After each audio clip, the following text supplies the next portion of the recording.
The village lay stretched under the blazing sun, its dust rising in lazy clouds over the uneven paths. Mud houses leaned against each other as if sharing whispers of survival. The road to the city ended abruptly at the village edge, leaving children to chase dreams that rarely crossed the horizon. Elders sat in shaded porches, eyes sharp and hands folded over walking sticks, guarding customs older than memory. Every decision, every coin spent, carried weight, some heavier than a man's back could bear.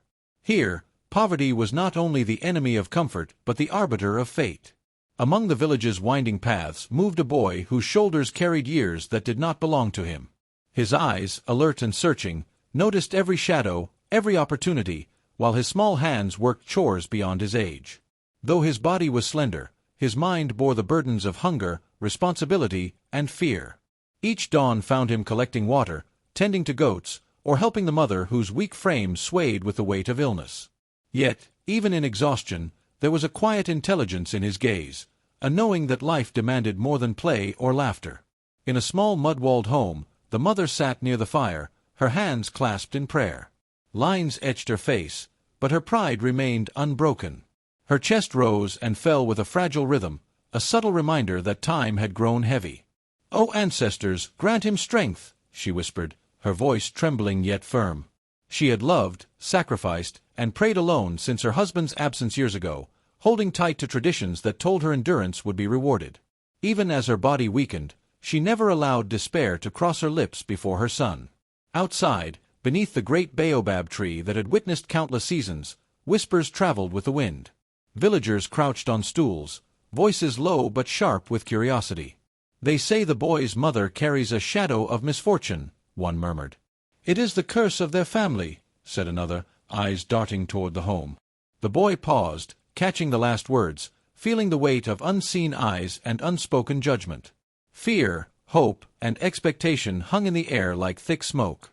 Every choice he made would be measured not just by necessity but by the scrutiny of the village. Beyond the dusty roads and whispered words, a cruel truth loomed.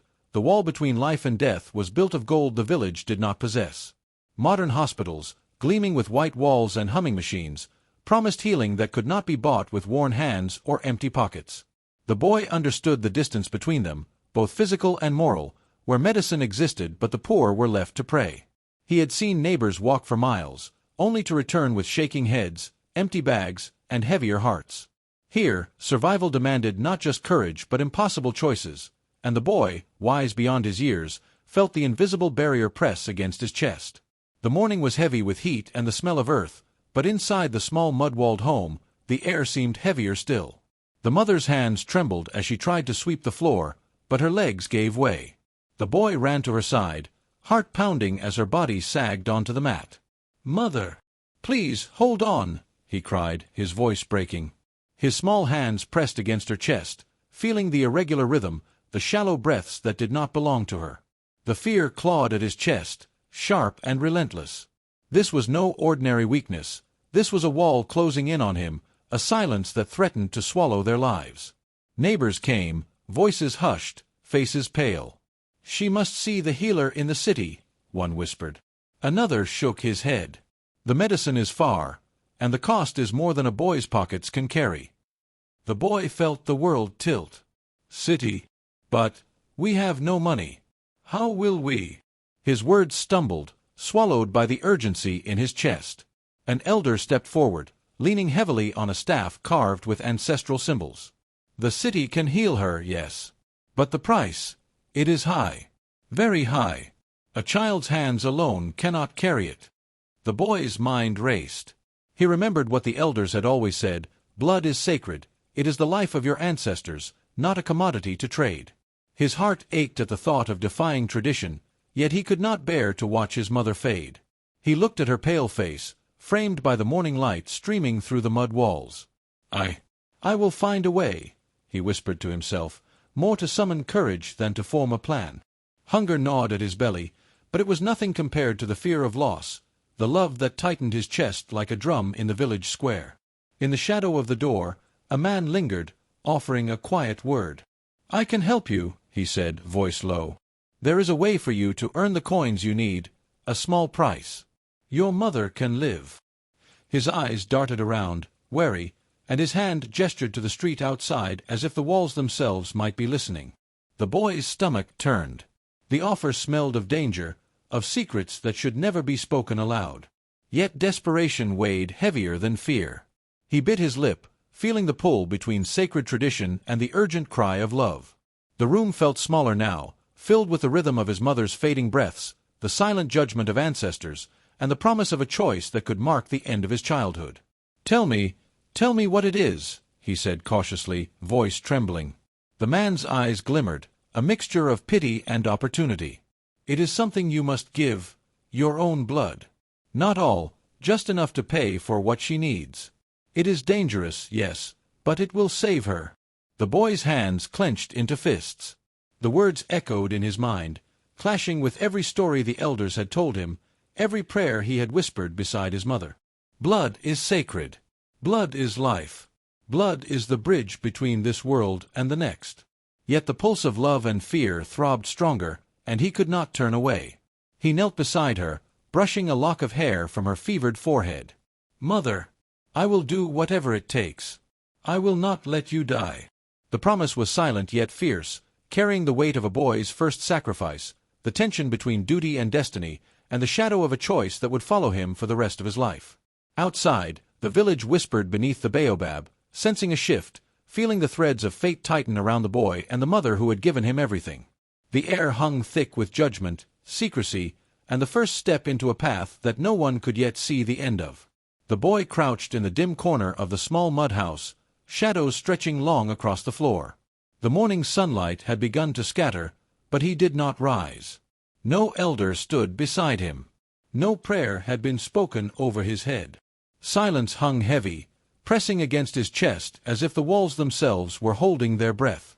I have to do this," he whispered to the empty room, voice trembling. His hands shook, not from fear alone, but from the knowledge that this choice would mark him forever. Tradition spoke loudly in his mind. Blood belongs to the ancestors. It is sacred. It is not to be traded. Yet the pulse of love and desperation drowned out every whisper.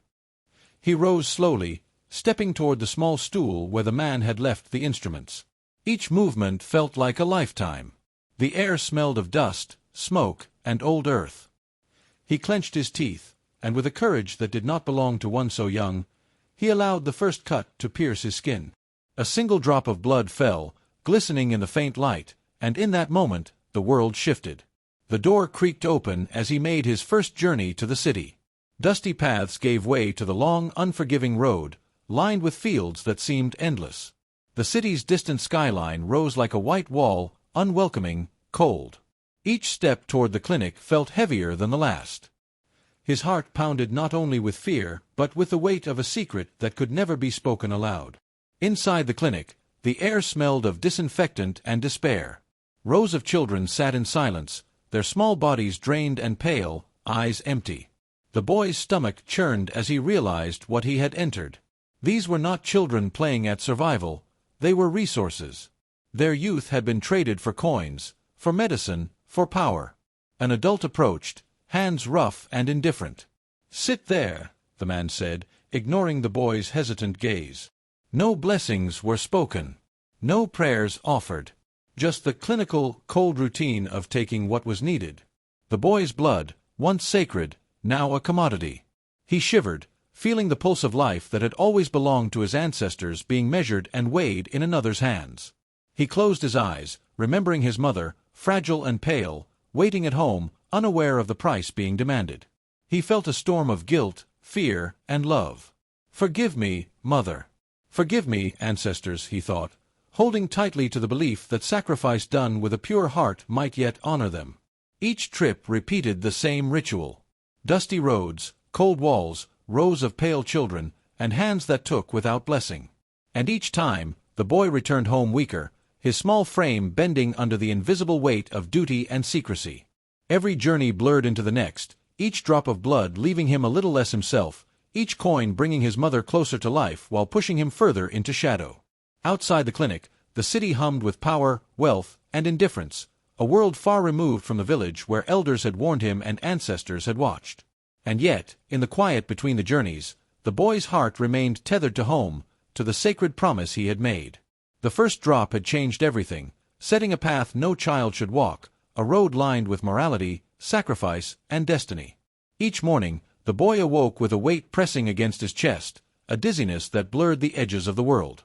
His legs wobbled as he carried water, tended the goats, and fetched firewood, and the once light chores now felt like mountains. Pain had begun to follow him home, shadowing his every step, a quiet thief stealing his strength. "Child, you look paler than the moon," his mother said one evening, concern wrinkling her face. He forced a small smile, hiding the ache that throbbed behind his ribs. "I am fine, mother," he whispered, but the lie fell thin in the quiet of their mud house. The first sacrifice had been meant to save her life, a desperate measure taken with trembling hands. But one morning, as he returned from the clinic with coins in his pocket, he realized the danger of necessity. One act of giving had become many. Each journey was another drop, another weakening, another secret held tightly in the dark. The boy's small frame leaned forward with every step, and the path seemed longer, harsher than the day before. He caught his reflection in a puddle on the village path. The face staring back at him was thinner, shadows under wide, wary eyes. Hunger gnawed not only at his belly but at his spirit. Hope for his mother's recovery grew heavier with each coin, each journey, and yet the cost was written across his body in fading strength. Schoolbooks lay untouched in the corner of their home, pages curling under dust. Friends ran past, laughter spilling across the village square, but he could not join them. Duty had stolen the hours meant for learning, replacing them with errands, aches, and stolen rest. His childhood dreams had been set aside, traded for survival, yet he bore the burden silently, as if speaking would invite disaster. At night, when the fire dimmed and the crickets whispered, he knelt alone on the earthen floor, hands pressed together in a prayer the elders had never taught him. "Ancestors, do you see me? Do you know why I do this?" His voice shook, swallowed by shadows. The answers did not come, only the faint rustle of leaves outside and the distant calls of goats. The boy felt both watched and forsaken, the weight of unseen eyes pressing on his heart. Each night was the same. Pain, fatigue, and worry mixed with love and desperation. The sacrifice that began with one drop had grown into a tide that threatened to drown him, yet he continued, step by step, heartbeat by heartbeat, holding tight to the hope that love might still carry him through. Morning light softened the edges of the mud walls, and within, the mother stirred more steadily than she had in weeks. Her chest rose with strength, her hands no longer shook as she prepared the meager meal. The boy watched quietly, hiding the fatigue and hollow ache that had taken residence in his limbs. He smiled when she smiled, though inside, a storm of guilt and fear raged. "Thank the ancestors, my child," she said softly, voice radiant with relief. "They have heard my prayers. I feel the strength returning." She touched his hair, her eyes misted with gratitude. He nodded, careful not to show how her recovery had been bought with his blood, each drop an unspoken truth that weighed heavier than the heaviest sack of grain. "Mother, it is good to see you well," he said quietly, hands trembling slightly. The words were honest, yet incomplete, carrying a burden only he knew. She clasped her hands and bowed her head in prayer, murmuring thanks to the spirits, to destiny, to the invisible forces she trusted. Her gratitude flowed freely, yet it fell upon the wrong shoulders, for it was he who had paid the hidden price. Outside, the village noticed subtle changes. The boy's pockets no longer jingled empty. Coins slipped from his hands, tucked into small pouches, enough to feed a family or pay a healer. Eyes turned, curiosity sharpening into suspicion. "Where did he get the money?" whispered one neighbor. "Is it honest? Or has something dark been done?" murmured another. The air thickened with questions unspoken, gossip that grew faster than any crop. As evening fell, smoke from cooking fires curled into the twilight, carrying voices and whispers. Around the communal fire, murmurs took life. "I have heard. He travels to the city often," said one woman, voice low. "A child so small. What could he be doing there?" The tales twisted, mixed with jealousy, fear, and imagination, each word bending closer to accusation, though proof remained absent. Elders gathered in quiet corners, leaning heavily on carved walking sticks. Their eyes narrowed as they watched, sensing trouble yet offering no voice. "Something is not right," one muttered. "But who will speak against family, against ancestors, without evidence?" They sighed, knowing that silence might keep peace, yet it also allowed shadows to stretch longer across the boy and his mother. The cracks in tradition, in justice, showed plainly now, subtle but widening. The boy lay awake that night, listening to the village breathe in caution and suspicion. His mother slept peacefully, unaware of the blood, the trips, the debts that had been quietly paid in secret. He held his small pouch of coins, feeling the weight of life, survival, and betrayal all at once. Outside, the fires flickered, throwing long, dancing shadows on mud walls, reminders of a world that watched, judged, and yet remained silent. The boy carried the pouch of coins cautiously, each step heavier than the last. Behind a sunlit doorway, a relative watched, eyes sharp and calculating. "So this is how the child survives," the man muttered under his breath, a small smile tugging at the corners of his mouth. The knowledge of the boy's secret pressed against him like a drumbeat in the chest. Not shame, not concern, but opportunity. "You must be careful," the relative said one evening, leaning close. "You are giving much for your mother. But I can help you. Keep you safe. No one will know." His hand rested briefly on the boy's shoulder, warm yet heavy with intent. The boy nodded, trusting the figure who had always spoken gently, who had promised guidance.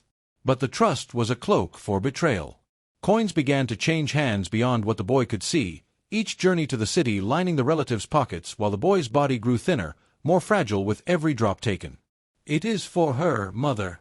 I do this for you," he whispered at night, yet the words were now heavier, laced with pain and hidden exploitation. At the clinic, the sterile walls seemed colder each time. The boy's legs quivered. His head spun. The administrators and adults who profited treated him like a machine, a source, not a child. His small hands trembled as they pricked his veins. No blessing, no words of respect, only the clinking of coins and the scratch of pen on ledger. And when he returned home, he was a ghost, shadowed and hollow, yet his mother smiled, unaware of the theft beyond the medicine. One day, the boy collapsed on the dusty path, body refusing any more endurance. Breath rattled in his chest. The sun above seemed too heavy, and the village felt distant. "Child, stand." "No!" his mother cried, running to him. But even her love could not lift the weight of what had been taken. The relative watched from the doorway, quiet, calculating, yet unable to intervene now that the body could no longer sustain itself. Fate, as if tired of human cruelty, intervened. Authorities arrived, elders came whispering with urgency. "The boy cannot continue like this," one elder said firmly, voice echoing with the weight of ancestral judgment. The blood-selling ended abruptly, not with ceremony, but with stern hands and quiet, necessary violence, rescue that felt as cold as it was inevitable. In the chaos, the boy was lifted, wrapped in a blanket that smelled of medicine and smoke. His mother reached for him, hands trembling. "No, my son." "Don't take him," she cried, but the voices of authority were firm, unmoving. "He must be protected, mother," the elder said, yet the words rang hollow. Protection had come too late, framed as salvation but carrying the cruel weight of separation. The boy did not see her face clearly as he was carried away. Dust rose behind them, hiding the mother's outstretched hands, her sobs, and the small crowd murmuring in confusion. The village, once alive with whispers, now watched in stunned silence. The path had been harsh, and though life had been preserved, the heart of it, the boy and his mother, had been torn apart, leaving only memory, grief, and a shadow of justice that had arrived too late. The mud walls of the home had grown quiet. The mother sat alone on a low stool, hands folded in her lap, staring at the worn earth floor. She spoke into the emptiness, her voice barely a whisper. "My son, why did you leave me?" Her words trembled. Filled with shame, she carried like stones upon her chest. Each night, she replayed the memory of his absence, blaming herself, twisting the story until guilt became her companion. She did not know he had been taken to save her life. All she felt was the hollow ache of abandonment. Across distant paths and city streets, the boy walked silently through his own world of shadows. He had carried love like a heavy sack, believing that in choosing survival for his mother, he had lost her forever. "I did all I could, and still she will not see me," he whispered to himself in the cold rooms of his lodging. The walls echoed his pain, the silence pressing like a drumbeat in his chest. Years had not softened the wound, they had only carved it deeper. 18 seasons passed.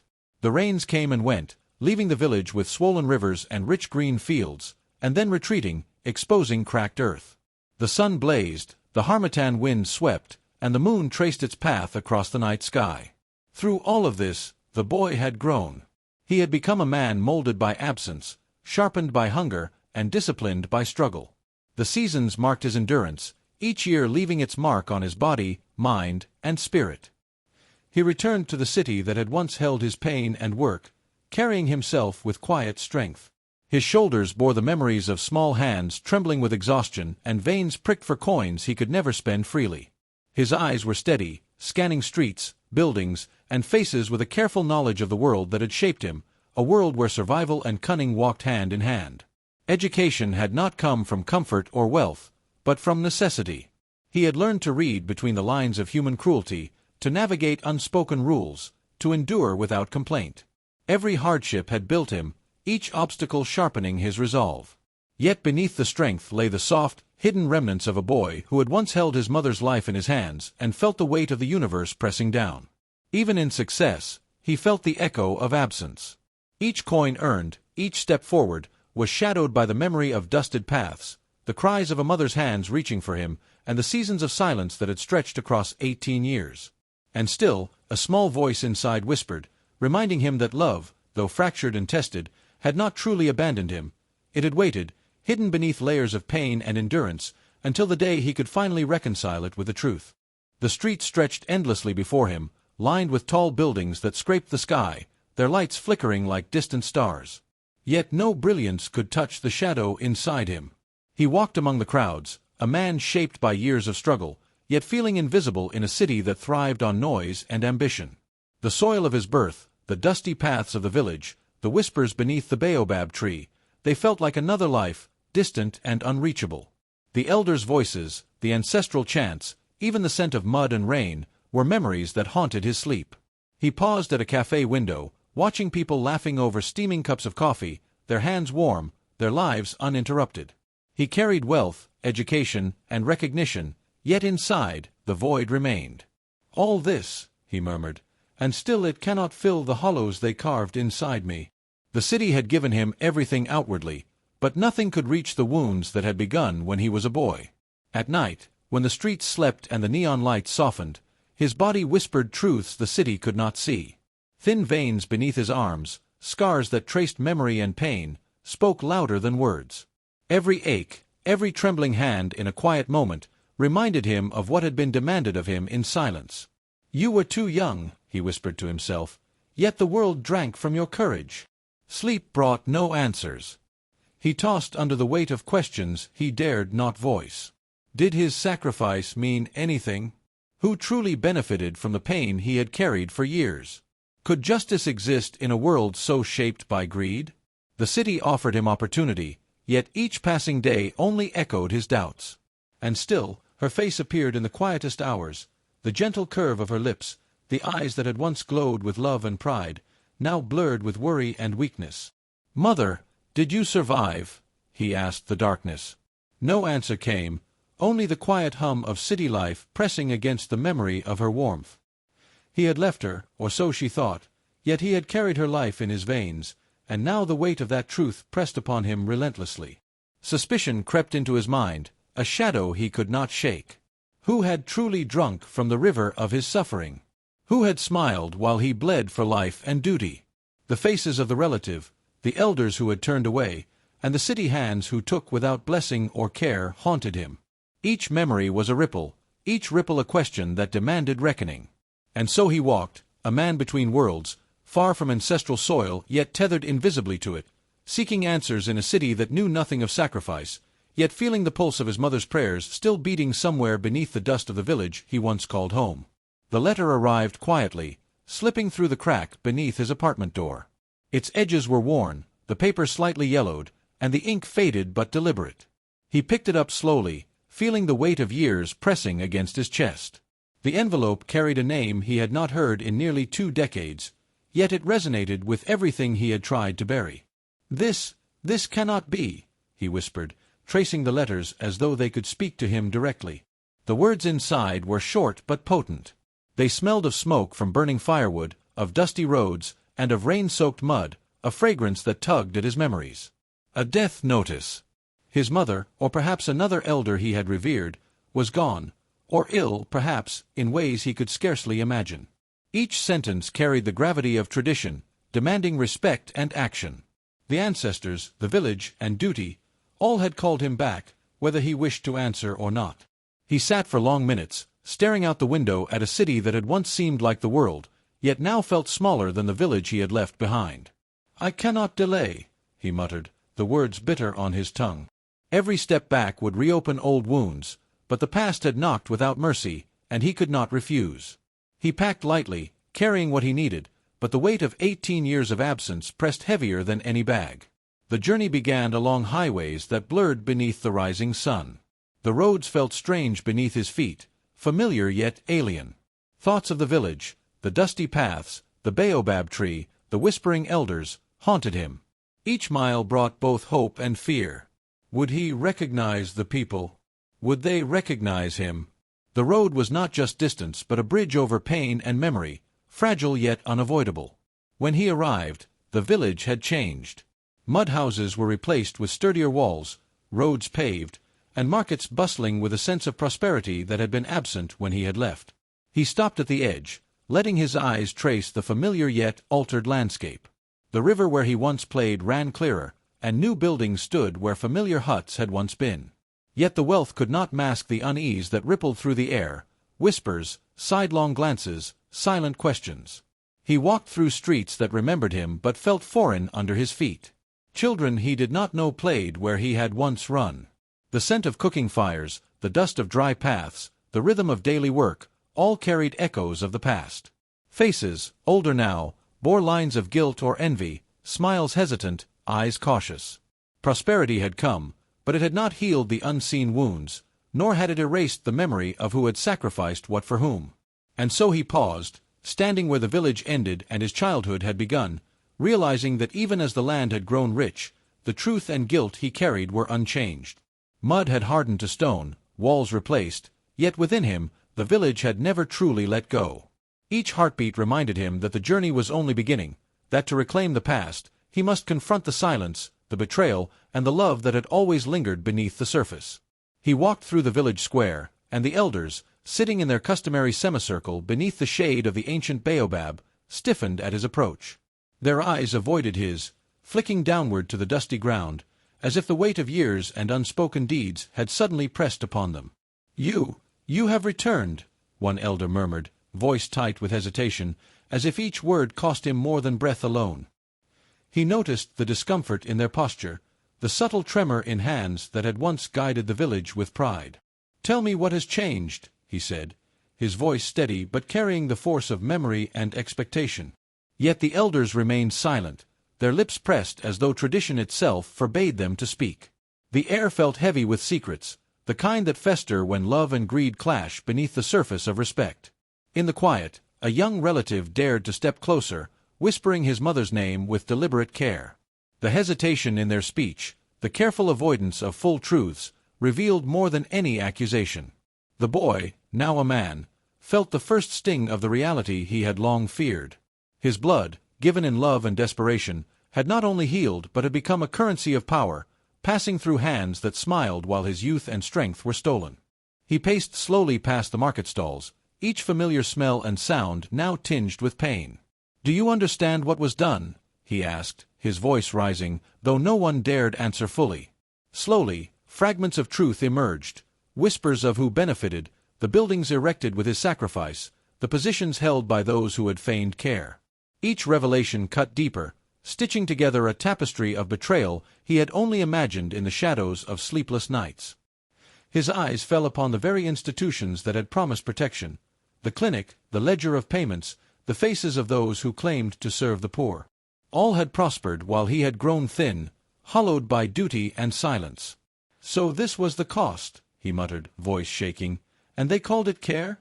The elders bowed their heads, shame hidden behind careful expressions, knowing the truth could not be denied any longer. Stories had been wrapped in prayers and blessings, lies dressed as guidance. His mother had been shielded from the full weight, her gratitude offered to ancestors who, she believed, had kept her son safe. Yet he now understood the cruel inversion. protection given in name alone, while the system devoured what she had given, and what he had offered, freely. The air between them thrummed with the tension of years lost, the painful knowledge that love and survival had been twisted into a silent conspiracy of power. He took a deep breath, feeling the pulse of history in the cracked paths beneath his feet, and the weight of ancestry on his shoulders. "The truth cannot stay hidden any longer," he said. The elders remained bowed, their silence finally acknowledging the justice that had waited too long. The village that had once whispered beneath the baobab now faced the man who had carried their unspoken sins in his veins. The sun hung low over the village, casting long shadows across the mud paths and newly built walls. She sat in the doorway of her small home, hands folded over one another, praying quietly, her eyes reflecting both relief and the years of sorrow she did not fully understand. Her recovery was miraculous, yet the price she had unknowingly paid weighed heavily upon her soul.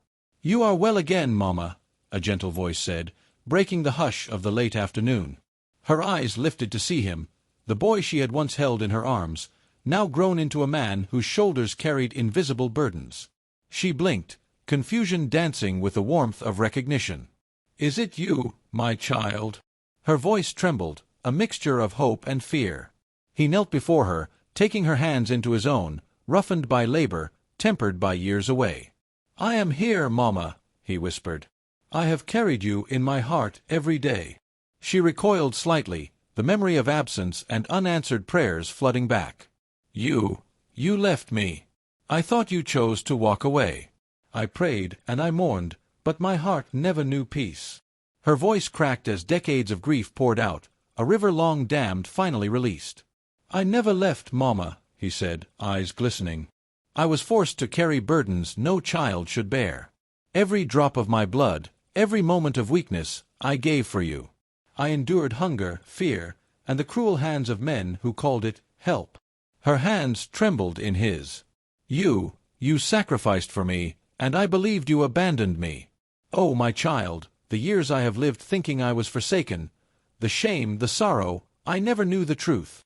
Her tears fell freely now, soaking the hands that had longed to protect him. He drew a slow breath, steadying himself against the storm of emotion. "The elders, the village, even those who claimed to guard our family, they profited from my pain.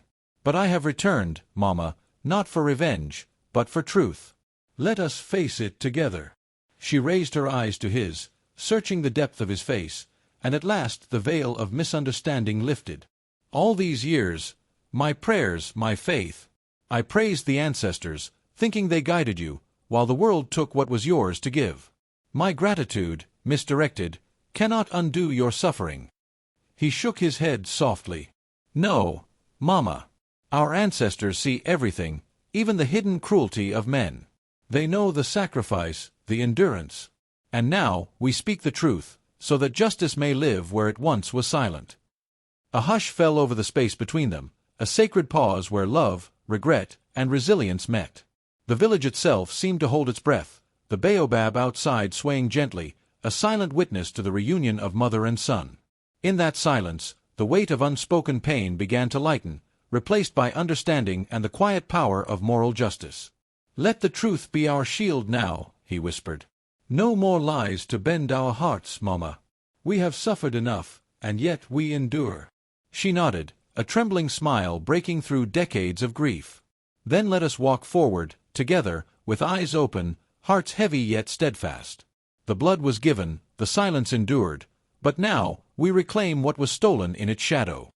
The air shimmered with the power of confession and reconciliation. Neither spoke of anger nor vengeance. Instead, they allowed the full measure of pain, guilt, and love to be acknowledged. For in this African tale, justice did not need the weight of the hand, but was spoken in the courage to reveal, to face, and to forgive. The man stood in the center of the village square, the midday sun blazing down as if nature itself demanded attention. Faces turned toward him, curiosity mingled with unease. Elders shifted nervously, avoiding his gaze, while whispers rustled like dry leaves through the gathered crowd. "My people," he began, voice steady yet heavy with years of suppressed sorrow, "I have walked many roads, carried burdens too cruel for a child. But today, I speak not of revenge, but of truth. For the cruelest crime is not the blood taken, it is the silence that followed it." Gasps swept through the villagers. Some clenched their fists in shame, others felt the weight of conscience stir. A gray-haired elder coughed nervously. What do you mean, son of our village?" he asked, voice trembling. "The blood I gave," the man said, eyes sweeping over the familiar faces, "was meant to save my mother. But while I gave, others took more than they needed.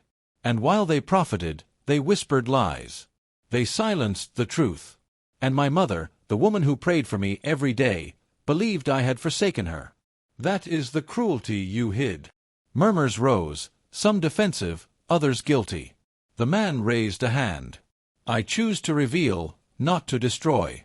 I choose revelation over wrath. I stand before you with the truth as my shield, honesty as my sword." A young woman whispered to her neighbor, "He speaks of our elders, of the village itself." "Yes," the man continued, "for too long, silence has been mistaken for protection, obedience for righteousness. Now, the truth shines like the sun after a storm. Every lie, every withheld secret, every smile that masked deceit, today, they stand in the light." The elders lowered their heads, ashamed, their silence now heavier than any punishment. We see now," murmured one. "We did not speak when we should have, and for that, we bear the weight of shame." The crowd quieted, reflections settling over them like the cool evening after a long, burning day. The woman who had whispered before now met the man's gaze, eyes wet with understanding. "Our village, we failed. We let the poor suffer while we looked away. The silence, it was ours as much as theirs." He nodded slowly. Traditions are not destroyed by truth. They are strengthened when they confront error. The values of our ancestors, the wisdom they left us, remain. But they must not be used to shield cruelty. They must guide justice, compassion, and honesty. The air felt heavier, yet clearer, as if a storm had passed and the earth could breathe again. Faces softened, hearts opened, and for the first time in many seasons, the village saw itself as it truly was, not merely a place of houses and paths, but a living community capable of acknowledgement, change, and redemption. The man stepped back, his task not yet finished, but a door had been opened. The truth had been spoken. Silence had been named for what it truly was, the cruelest crime. The air hung heavy with the scent of rain-soaked earth and burning wood. She sat beneath the great baobab, hands trembling, eyes clouded with years of fear and grief. When he stepped closer, the man she had thought lost forever, her chest tightened. "Mother," he whispered, voice soft but steady, "I have returned." Tears brimmed, catching the sunlight, and she could barely nod. "My child, is it truly you?" Her voice cracked, trembling between hope and disbelief. "I am here," he said, kneeling before her, "not as the boy you lost, but as the man who carries your love, even through years of silence." For a long moment, they simply looked at each other, the distance of 18 seasons folding into a fragile present. She reached out, fingertips brushing his hand. I blamed you for leaving," she admitted, her voice low. "I thought your love had chosen survival over me." He shook his head gently. "No, Mother. Love guided my steps, even when fear and duty forced me away. My sacrifice was for you, not against you." The tears flowed freely now, and in that shared sorrow, trust began to rebuild like fragile clay in the hands of a careful potter. They spoke of nothing and everything, weaving stories of the past, acknowledging pain, and cherishing survival. "My blood, what it once bought in silence," he murmured, "now becomes a symbol of life. Not wealth, not power, life for others, for hope." She smiled faintly through her tears. "Your courage, your sacrifice, it lives in every heartbeat of our people now." Together, they walked through the village, where children once overlooked now ran with laughter, and the elders watched with wary awe. He spoke of clinics, schools, and foundations, ways to shield the vulnerable and honor the blood that had saved her. "Every step we take," he said, "is rooted in justice, Mother. No child should endure what I did." Her hands rested upon his shoulders, steadying him, grounding both of them. "Let our story be remembered," she said. "That unprotected sacrifice becomes exploitation, silence can wound deeper than hunger, and true justice comes when truth is spoken." The villagers gathered, listening in respectful silence. By the firelight that evening, tales of pain and courage passed from one generation to the next, etched into memory like carvings in the baobab bark. And in that telling, a mother and son forged a bond that would endure far beyond the reach of time, their shared suffering transformed into wisdom and hope.